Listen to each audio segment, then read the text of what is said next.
Sir मैं 40 साल से रह रहा हूँ, परवेज़ मेरा नाम है। देखो मैं जैसे आया हूँ, बच्चे मुझे कहे पापा झूले देखने जाने हैं, मैं चलो ले जाता हूँ आपको। आ गया हूँ, देखो आगे झूले नहीं लगे हुए, तो बच्चों को मैं कितने लेके जाऊँ झूलों को दिखाने के लिए। बहुत अच्छा पा रहा था। मैंने देखा मेरी पूरी फैमिली मेरे साथ में आती थी, हम बैठ के देखा, हमने बच्चों झूले खिलाए हैं और हमारा बच्चे खुश हो चले जाते हैं। चलो हमारे मले तो पार्क है ही क्यों नहीं है, टोटल एक पार्क हमारे पास, ये गाड़ी कहीं और जगह पार्किंग कर दें इनको, बल्कि मैं कहता हूँ इनको अच्छे झूले लगा के दें।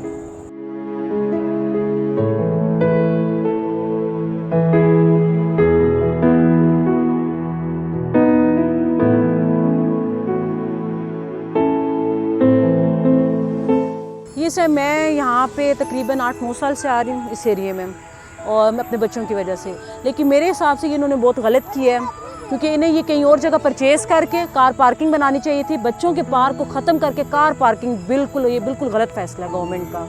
बहुत ज़्यादा कम होगी बच्चों की फ़िज़िकल एक्टिविटीज़। आप देख लेना पिंडी में तकरीबन बहुत कम पार्क्स हैं, क्योंकि ये बच्चों की ग्रोइंग एज है, मेंटल ग्रोथ, फिज़िकली ग्रोथ है इनकी। इन्हें ये चाहिए कि इस चीज़ को दोबारा से पार्क में उसकी शक्ल में लेके आएँ और कहीं से जगह परचेज़ करके उसे कार पार्किंग में करें।